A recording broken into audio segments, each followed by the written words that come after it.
What is going on, Wastelanders? It is me, the Lone Vault Wanderer, finally back with a new video. I've taken a bit of time off just to recharge my batteries. As many of you know, I came back from a 3-week holiday and I've recently started a new job, and I just didn't have the motivation to make videos, but this weekend that spark is starting to come back at the very least, and I wanted to get some videos out there. And a new thing that I wanted to do, just because of my new job and I'm looking for ways to save time in terms of editing and recording videos, is to create discussion-based videos that don't require too much editing on my behalf, such as, for example, my Fallout 4 What We Want videos. They require a lot of editing because there's a lot of different video clips and I sync it perfectly.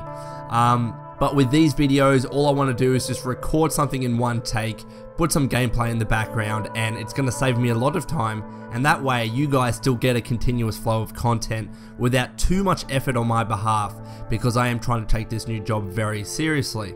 So, with that being said, what I would like to do is start a Fallout 4 discussion series, essentially talking about the potential opportunities for the new game, speculation here and there, what I would like to see improved. I will also do a similar thing with my Fallout 4 What We Want series in terms of saying what new features do I want, what would I like to see be added to the game, etc, etc. So I'll categorize those videos accordingly, but for now I just want to start off this series with the topic: do I think Fallout 4 should continue Fallout 3's storyline, or should it start afresh with a brand new plot, new characters, new factions, etc.?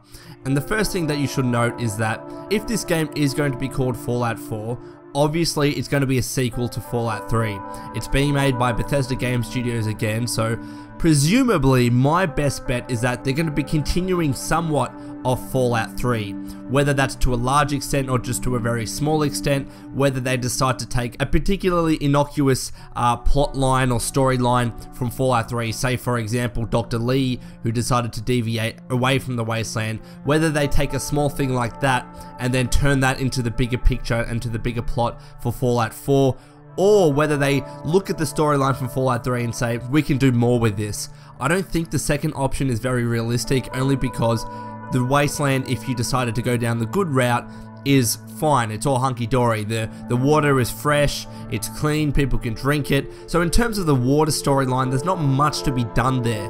But bearing in mind, if we are going to have a brand new location, and I don't think we're going to go back to the capital wasteland in any major degree anyways, if we're going to have a new location, for argument's sake, let's say Boston, because that name's been chucked around so often. If we have a new location like that, presumably there's going to be a somewhat new plot that may be loosely connected with what happened in Fallout 3, but I don't think we're going to be getting a continuation of the water storyline or any other major plot in Fallout 3, and I think that's a good thing. While Fallout 4 will technically be a sequel, you don't necessarily need to follow directly from your main storyline or plot in the past game, and I think that would probably be a very weak option for Bethesda Game Studios to pursue. Obviously they're probably in the dying stages, but given now that we know nothing, I think it's okay to speculate a little bit. What I would like to see personally is for some sort of connection with Fallout 3, like I alluded to before. I would like to see something small from Fallout 3 just expanded into this large storyline that's really fleshed out in Fallout 4. Of course, I would love to see references to the Enclave, references to the Brotherhood of Steel, to other smaller factions, to other smaller storylines or plots that were mentioned somewhat in Fallout 3. But in the end, I would like something fresh. I would like something that is not just a rehash or just a continuation of Fallout 3 in any sense of the word. I don't think personally I would like a brand new story that doesn't even refer to Fallout 3 in the slightest in any sort of degree. I think that would be a poor option because after all, yeah, Fallout 4 is technically a sequel, but I think more to the point, you're having hardcore fans that have played Fallout 3 and also New Vegas as well that would like to see references to the old games. But that's just my opinion, guys. I'd love to get your thoughts. Very vague, high-level ideas that are being thrown around in my head, but at this stage that's all we can really do. I could name specific storylines that I would like to see continued, of course, with the android and Dr. Lee moving from the capital wasteland. I think that would be interesting to explore. There are other smaller plots that I would like to see explored as well, maybe something more to do with the outcasts. Who knows? There are so many different things, but I would love to get your thoughts. Anyways guys, I hope you enjoyed this video. It's been the first for me for a couple of weeks. Thank you so much for sticking around. I do apologize for the delay. I will try and get more videos posted soon, and until then, this has been the Lone Vault Wanderer. Please take care of yourself, and as always, keep fighting the good fight.